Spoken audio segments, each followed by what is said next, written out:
Hi, I'm Ben. And I'm Carl. And you're listening to Secret Sonics. Honest conversations chock full of tactical advice to help you build your dream career in music and audio. Whether it's skill development, mixing mindsets, personal branding, or work-life balance, we talk about ways to help set yourself up for success in the ever-changing music industry. Let's get started.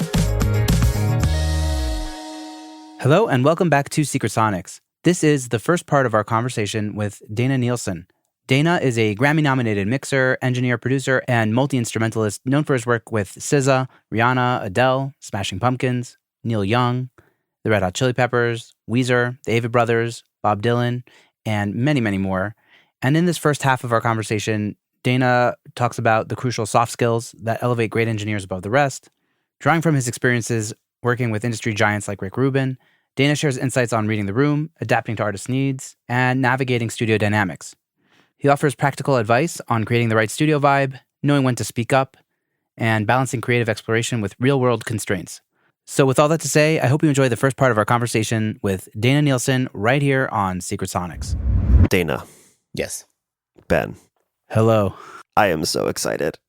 I am so excited to have this trio of weirdos on a call right now. Yes. Because I'm so excited to talk to, well, Ben, I love you. I'm excited to talk to you, but I'm understandably more excited to talk to Dana today. I'm a regular person here. Yeah. You're just a normal Joe.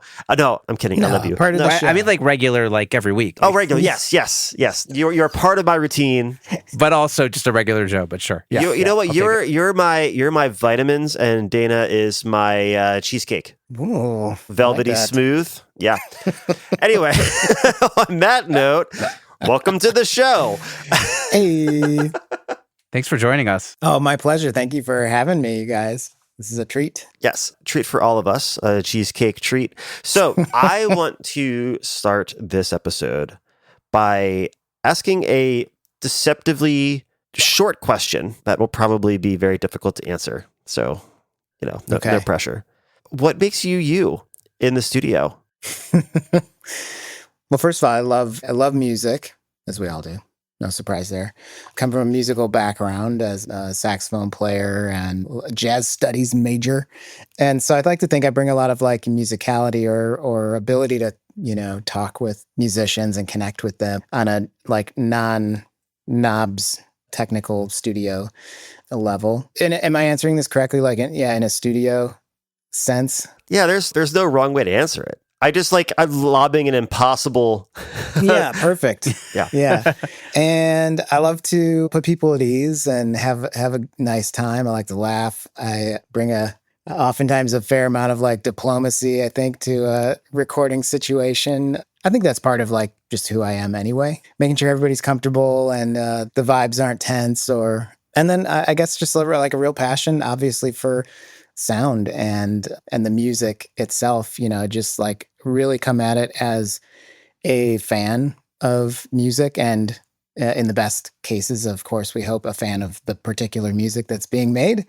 I don't know. I try to really be as helpful as I can and capture everything or mix everything the way that is in line with the artist's vision. And in the meantime, just have a lot of fun, laughs, and it's those are the best when you can make the artist feel very secure in your abilities. And of course, we're here to get a specific task done. And Dana, we trust you with that. So once those worries are aside, it really becomes a lot more about the hang, as everybody will attest to. There's a lot of qualified technical folks in LA or any major city.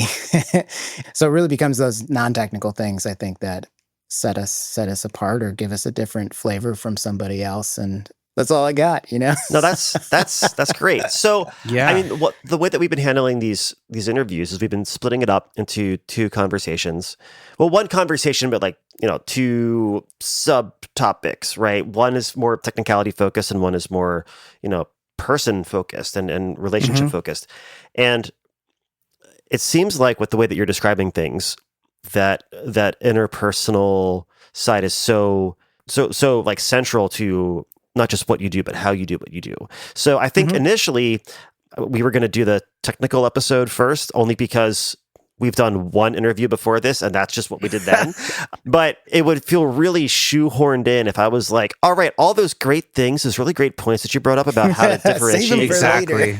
Yeah, save it Carl, for later. I'm glad you said this, because I was thinking the exact same thing. Yeah. I was like, let's do the interpersonal thing first. Let's go for it. So this brings to me an important question that I really want to dive into. I hear all the time, and I say all the time, that, it's so important to be a good hang, right? And that I was just teaching a class earlier today, and I was using the example of how, when I started out as a session drummer, I knew at any given point, no matter what song I was playing, there was always going to be 1,000 drummers that could play it as well as me or better than me. But I wanted to be the one that they wanted to have in the room with them, in the van with them, whatever.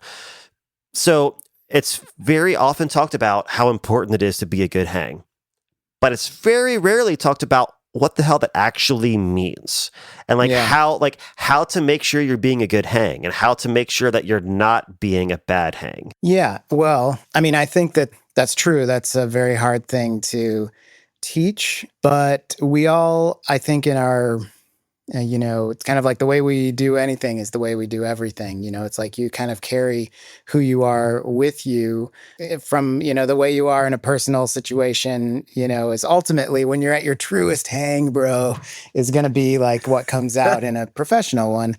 But I think also it really takes a lot of nuance in a professional environment to know what kind of hang is appropriate, and to know and be able to feel how that changes over time, over the length of a day, over the length of a week-long or month-long session, and to be very aware as a service person to let the artist, the client, be the guiding force for that hang, and so, not everybody wants to laugh in the studio, and, the studio is a really vulnerable place for some people, or it's a really kid in a candy store place for others.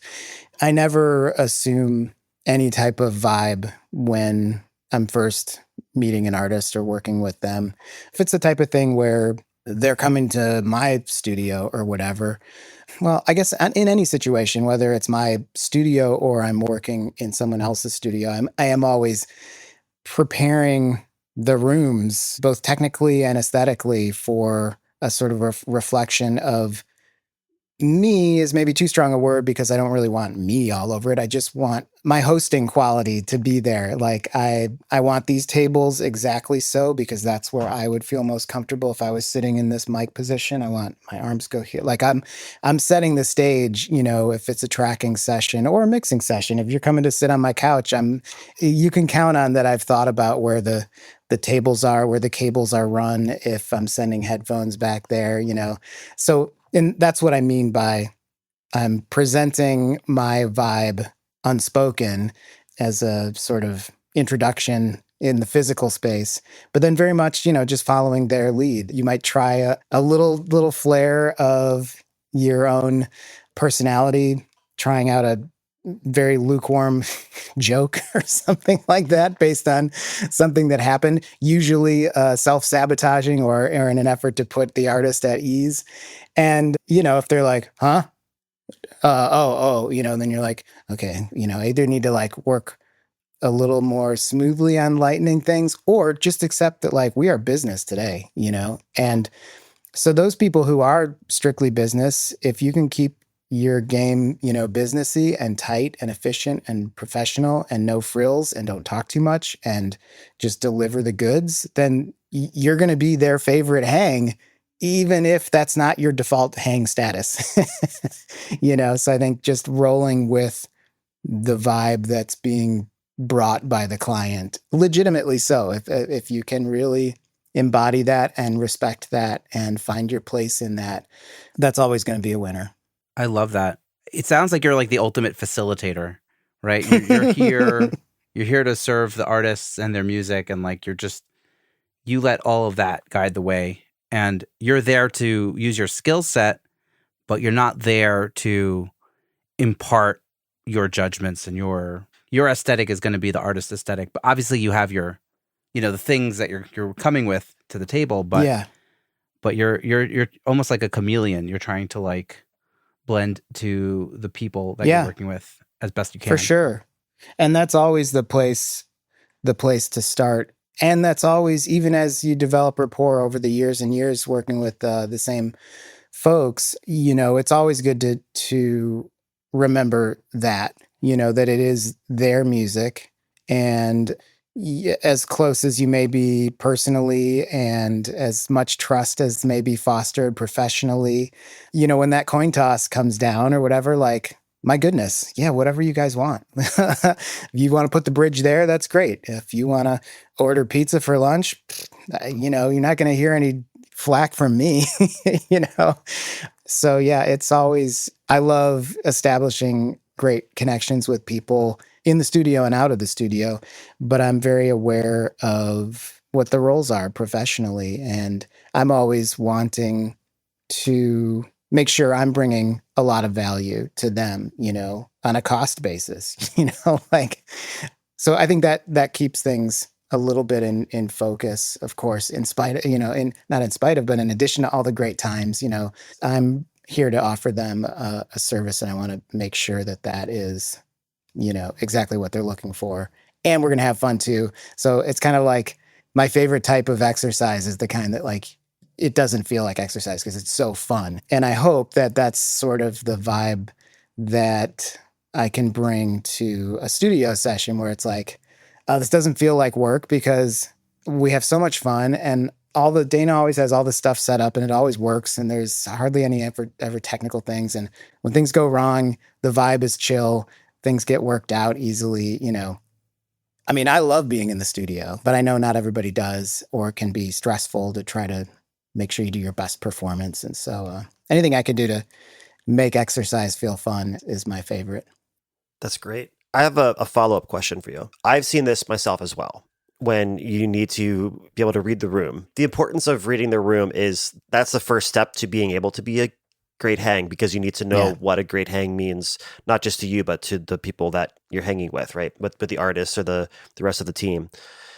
But I know that when people are starting out, they're usually given the advice of sit down, shut up, don't, stay out of the way, right? Mm-hmm.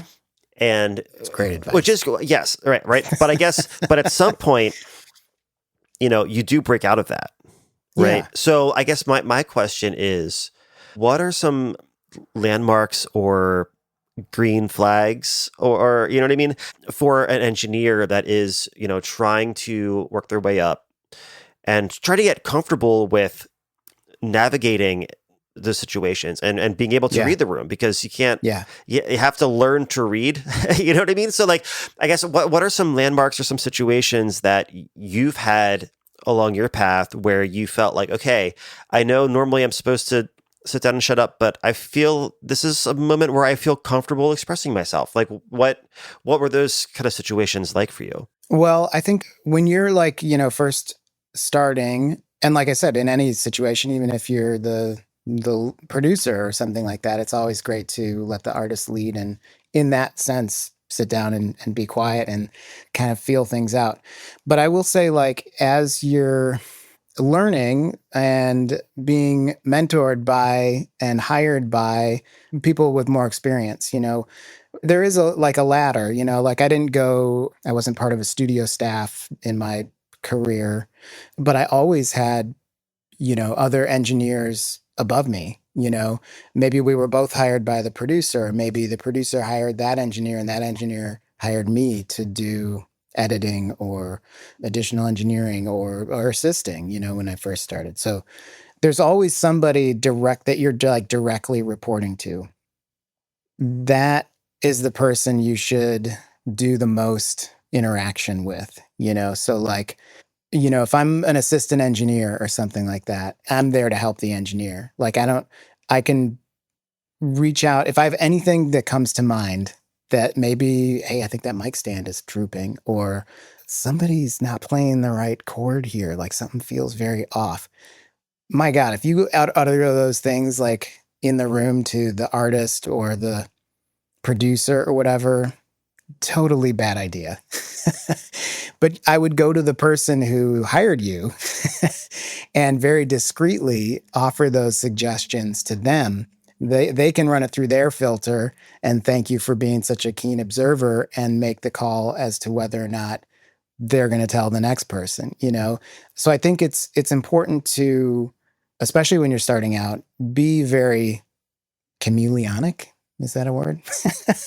And Like it you're is saying, now. it is now, you know, like very background. Do not talk too much and be very on your game, very attentive, understanding what people need before they've even expressed it. You know, if you're being quiet, you're reading the control room, you're looking out at the live room, you see that singer's like looking for a pencil or something like that. You've already got one in your hand. You might even like flag the engineer, like, is this a good time? I think they need a pencil, you know, like, oh, yeah, great. Geez, man, Dana, you think of everything. That's awesome. You know, your direct connection of service is, of course, it's always the artist, and you're always looking to see if you can avoid a pitfall and help them out. But everything goes to that person above you in that sort of chain of command. And then you help make that person look good and they decide what to bring to the room. And if you're very lucky, maybe eventually that person, not that they have to, might say, like, hey, you know, Dana brought up a good point that such and such and such, you know, wow, did I just get credit for that little nugget that I helped discover? Like, you know, and then like, again, shut up. Like, don't be like, yeah, I was, cause you know, I heard that I was in music school and I always know that you're not supposed to, you know, like just zip it. And like, oh, maybe when you're like, you know, running the sessions, when you're the engineer and now you're talking to the producer and maybe sometimes the band. But again, you're giving the producer these little nuggets that come to mind and they decide what they're going to tell the band. And of course, in the meantime, you're running out into the, you know, live room and adjusting mics and having banter. You've, you know, made connections personally with the artists and you've got maybe your inside jokes and stuff like that. But again, it's like, okay, now we're business, producer, artists are talking, you know, so I think it's always knowing that shut up and be quiet is excellent advice. And I think it really has to do with your place in that organization, in that microcosm of the studio. And don't like speak outside of that, you know, too much. And keep it very brief and friendly and helpful outside of those direct relationships. It seems like what you're saying too is that it's not just sit down, shut up. It's like it's less about being silent and more about knowing not just when to say something, but who to say it to, right? And Yes. and you're saying is that the person that hired you, the person above you, like if you're the assistant engineer, then the engineer, in a way, they're like your training wheels for figuring out how to read the room and for learning all of those skills and learning when to say something and when not to say something. Because you were saying that they kind of like run it through their filter, but really, like, yeah, they're the filter that's helping you to learn and to observe and be able to provide value to the session in the moment, but also they can rein you in and, you know, whether directly reining you in or just taking your suggestion and immediately just ending the conversation there. So I guess when it goes back to my question of like, you know, what are the landmarks of learning when to speak out? It really comes, I think, it sounds like it comes naturally from understanding, you know, who to talk to and taking the cues from them and kind of like earning their Trust. Yeah. Yeah. That's like the word I've been thinking the whole time he's been talking. Yeah. So it's like you're Yeah. building this trust. You know, when it's like, you know, be quiet, just like you were starting to say there, Carl, it's like, I know how to be quiet in whatever role I'm in, but I'll be damned if I don't have a list of everything I'm thinking and noticing. And were I to be asked about it, I have an answer for all of it, you know? And so it doesn't mean sit down, be quiet, turn yourself off. It's be aware of everything and everybody so that you don't miss a beat. You know, when somebody asks, can you do this? You're not like, okay, what's going on? You know, like you're already 1 foot out the door because you've anticipated this already because you have time to, you have the eyes to. These other people are busy looking at knobs or having discussions about creative stuff. And you can be there. And, you know, it's almost like when you said they're your training wheels, my instinct was like, you're their training wheels. Not that they need training, but you're there to like, when the ship starts to like, the bike starts to kind of wobble, like, I don't know, I got you. I saw it happen. I'm on it, like. I would say that then it's almost like you're their, I don't know what they're called. Like when you go bumper bowling. Yeah. You just have to keep it out of the gutter. The bumpers. Yeah. And, never would you want to frame it like that to them, per se.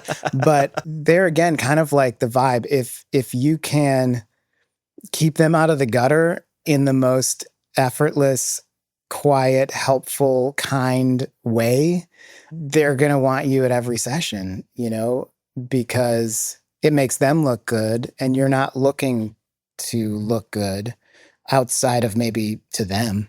That's a real misstep. If you're an assistant or an engineer, there's like, one or two layers of personnel above you and you're trying to be the kind of the star or get too much attention or talking too much, it's like, even if you're funny legitimately or whatever, it's like, we don't need that in here, who are you again? Like that'll get you edged out real fast, even if you are really technically good, we'll never know because you're a nice guy or gal, but like, it's just, we're trying to have a conversation here, to the producer and the artist or, whatever, like it's just too distracting, So yeah, just know who you're helping and be the best, most mind readerly helper to that person as you can, and people want you to stick around. Yeah. I guess as you either move up the ranks or if you're starting sort of from the ground up with like independent artists, it's just kind of you and them, then you're still like, it's still the same rule of like observing everything and having that artist back. It's just now the chain of command is that the artist is the person you're reporting to, right? Right. Yeah. Yep. That's it. I mean, and you have obviously, there's more leeway for conversation or deciding when to talk or whatever. That is now completely your own. But that's it. Then now it's again, now you're directly with the artist and you're letting them, making sure that if it's just you and them, like you're their entire support. Again, trying to figure out what they're going to want and need, and whether it's pens and pencils or emotional support. Hey everyone, friend of the podcast and Grammy-nominated engineer/mixer Travis Ferentz hosts Progressions, Success in the Music Industry. It's a podcast exploring creativity, productivity, and growth in music. Travis has set out to document his own journey and bring those valuable lessons to you to apply to your own career. Join in each week for conversations with some of the industry's best and brightest about the mindsets and strategies that they use in their careers every day. Whether you're feeling stuck, digging for inspiration, or just looking for a mix tip, Progressions is probably for you. Go check it out wherever you get your podcasts or click the link in the show notes. Have you ever sent a proposal to an artist and they just ghost you? They never respond to it. You had a really great conversation with them. Everything seemed like they were good to go. They wanted to work with you. But then when you send over the proposal with the price on it, they just kind of disappear off into the ether. I'm teaching a free class on how to sell them on the experience of working with you and why that's so special, why you're so special. Don't worry if you can't make it to the live session of the class, because we're going to be recording it so you could replay it at any time whenever you want. It's called the Platinum Pitch, Proposals Clients Can't Refuse. If you want free access to the class, just click the link in the show notes and get registered today. Okay, I'm sorry I have so many follow-up questions. This is like my jam. Mine too. I would assume, I'm not going to ask you to name any names, but I'm also assuming you learn a lot about what not to do. I'm sure there have been times where you had something, you suggested it or mentioned it to, the person that hired you, and they maybe decided not to say something, and then it ended up the kind of wish that they did, right? Like I'm sure there are times where like you kind of like proved your instincts right. I'm assuming there's also opportunities, like if you are staying very vigilant and observant and watching and try to see, not just reading the mind of the engineer, but trying to read the mind of the people that the engineer is trying to read. Yeah. You can learn a lot from their missteps as well, right? So I mean, that's part of like the list that I've always got in my head, like I mentioned, having a response to everything not being asked and not sharing, but knowing. There's all kinds of times where, whether it's the artist making a call, no, I really want to sing this note, I'll be like, no problem. Yep, here we go. But in my head, I'm like, ooh, that's weird. Or if it's like an engineer or a producer offering weird advice or not being cool or going down a tangent that seems odd to me. I mean, that happens all the time. But depending on my role in that situation, this is their creative time to try those things.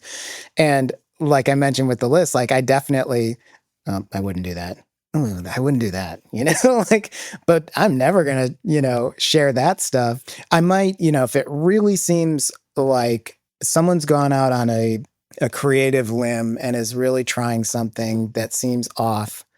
Let's say I'm engineering and the artist wants to try something or the producer wants to try this new beat or chords or something like that. And they're going at it. And all the while, as we all do, I'm not saying I'm special because I have these ideas that I think how it should go. Like this is all of our minds, how they kind of work.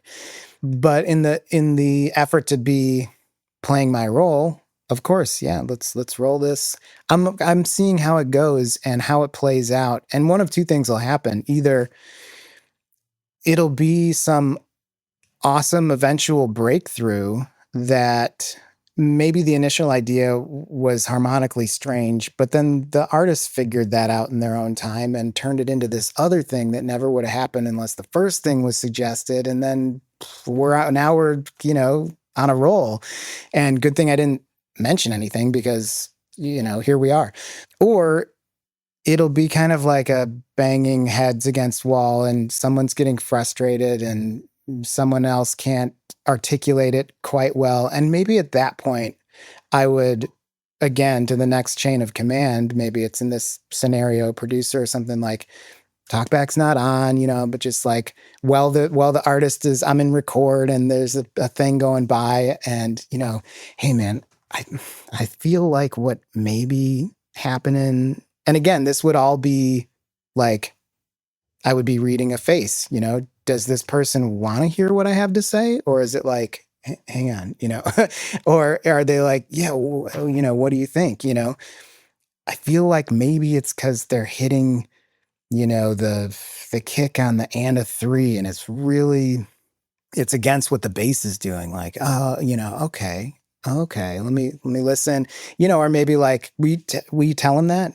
Me? Yeah, no problem, So sort of like letting people do their thing and see what happens or help correct it after they've really played it out to a place that is maybe not going anywhere. And even then, be very gentle and humble with the suggestion.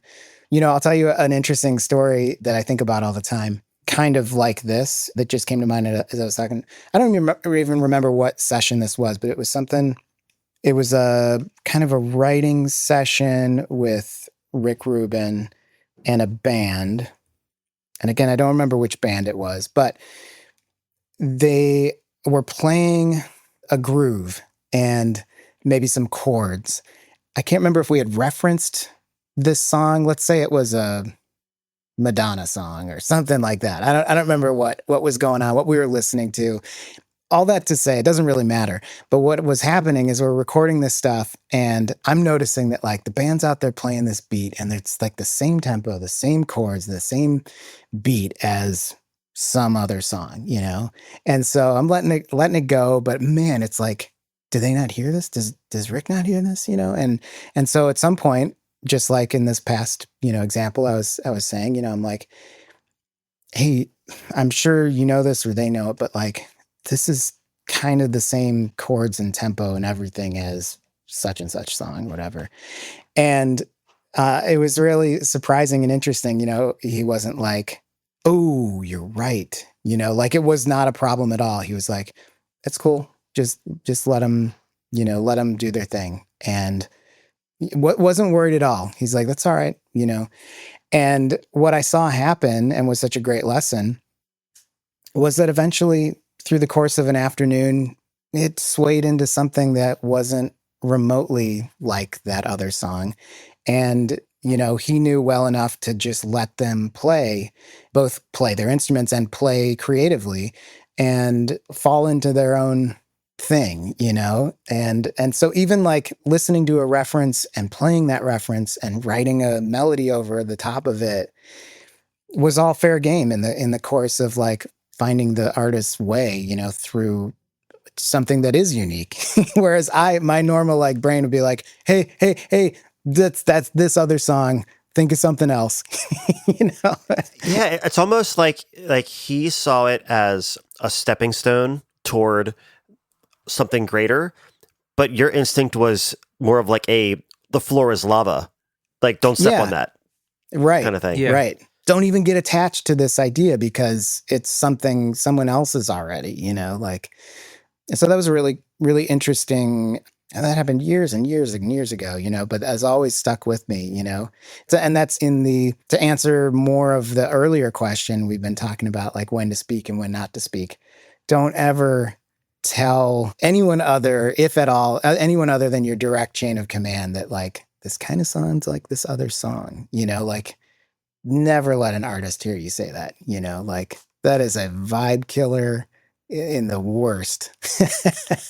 So I would definitely, as a young, assistant, maybe tell the engineer, like, is it just me or does this sound exactly like blah, blah, blah, and then they're going to be like, it does. I know. Just leave it alone, or they'll be like, oh man, you're right. And then maybe an hour later, they might be like to the next person in command, like, this kind of just throwing it out and just kind of sounds like blah, blah, blah. And then they'll make that call, even if it goes all the way to, the producer or whatever. If I were producing, again, learned from that instance with Rick, I don't think I would tell the artist until maybe a day or two later.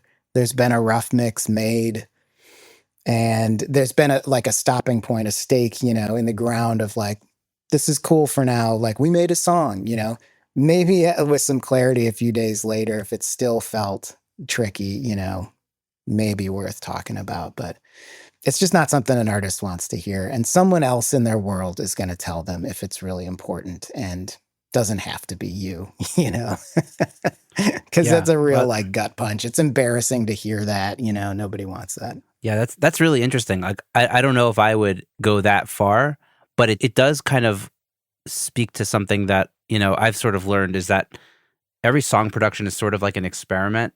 And then you kind of have to like let the experiment play out and wait to see if it's like a valid experiment. And I think a lot of newbie artists don't want to let the experiment go all the way sometimes even. Like they'll be like, no, let's change the key. No, let's change the tempo.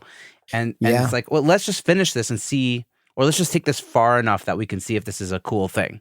Because, until when you're too like in your head at the beginning of a production that you can't even really get the motor moving, that's a big problem. So I kind of totally get that. And like, I understand where you're coming from and where Rick was coming from. It's like, we got to get the, we got to get the motor moving, the pedals, going or whatever. And then eventually you'll hit something and then see that experiment out, see it through, that's been your experience. Yeah. It's a really good lesson for myself as well. To your exact point, Ben, is like, just like I have that list in my head of how I can anticipate studio moves or issues, that I'm keeping to myself until asked, I have that, list in my head as a critic too of my own stuff, when I'm making music and it's very easy. And that's something that Rick never does. And I'll explain what I mean. It's very easy for us each to hear that voice. And because we're smart, evolved musicians, to kill things instantly, like, no, that's just like this. And to your exact point, to give yourself permission to, tease those things out and follow them to some unknown destination is better than constantly, criticizing and shutting down the things that maybe sound remotely like something else. I think that one of my strengths as a musician, and all of ours, a strength as a musician is to know what something is going to sound like in your head before it's done. Like, I mean, that's kind of like what improvising is. You're hearing several measures ahead as you're making things, and while that's a really powerful tool, it can also be a bit of a hindrance if you think you know too much and you know the answers before letting them happen. You might be right about a certain instinct that you have, but in the course of demonstrating it, you find something different that's accidental and much cooler, So, so often in working with Rick and other excellent producers where, my musical background might be like, well, that's not going to really work because we're in this key and then that would be going to something or whatever the stupid, nerd talk would be. He would always just be like, I need to hear it this way and then the other way. And then we can all listen and decide, And there's certain things where I might really feel sure, like, okay, yeah, we can do that. I mean, whatever. We'll just record them both and find out. I'm sure that this one is gonna feel weird and clunky. My own dialogue, internally, and sometimes it is, and we all hear it, and it's kind of unanimous with everybody. Like, yeah, that doesn't really work, but it leads to something else. And I will say, to credit that I gotta hear it, quote unquote, type of method. There are lots of times when, whether because some accident occurred and made it better, or just the original idea itself was kind of whack in a cool way, like, shit, if I would have killed that idea from my own, nerd mind, we never would have gotten this awesome, strange new adventure musically. So, there's real value there. That's really interesting.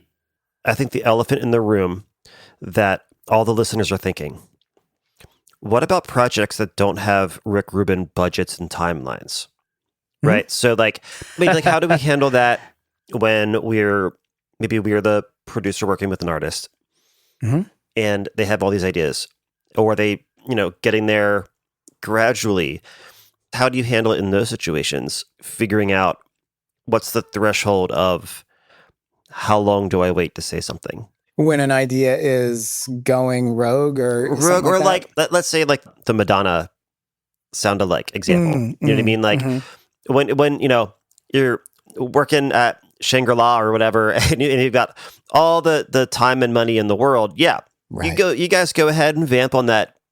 Yeah, on that 2-chord thing for 3 days straight. But when you have an artist that is like, independent, doing their own thing, and you're trying to be supportive and encouraging, but also not just allow them to trample upon your sanity by doing that. Like, I guess, how do you balance that? No, it's a great question. And I think for me, you have to take all that into account, and the band or artists know how long you got the studio booked. And so everybody tends to be on the same page in a shoestring budget type of situation where, like, hey, we have the studio today. Like, we can stay here for like 14 hours, but we got to leave here with X, Y, and Z. So I think it's easy enough at that point if you are behind schedule and someone wants to vamp forever on a song, I was already playing on the radio right now, and be like, hey, look, we've got this. I record everything. It's marked. It is very cool. Let's try this. Like, we got to move it along because we have 3 songs to do today and we're still kind of playing around on this one idea. And because everybody knows, and because the artist is likely paying the bill personally on a session like that, they'll appreciate that, keeping being a bit of a taskmaster, keeping things together. What I was going to say in addition to all that is that it's important to kind of frame, if you're producing a session, a group of songs, maybe you're trying to make an EP or something like that, and to understand where in the timeline of a project it is. Are you coming in cold and the artist needs to write this material? They've proven themselves on some previous project and you're interested in working together to see if you can capture that type of magic again. But there is no magic yet, and you need to find songs and create stuff. Like, that's a different scenario on a budget than an artist who has 3 songs that you've heard and think are phenomenal. You just need to make cool records of those songs.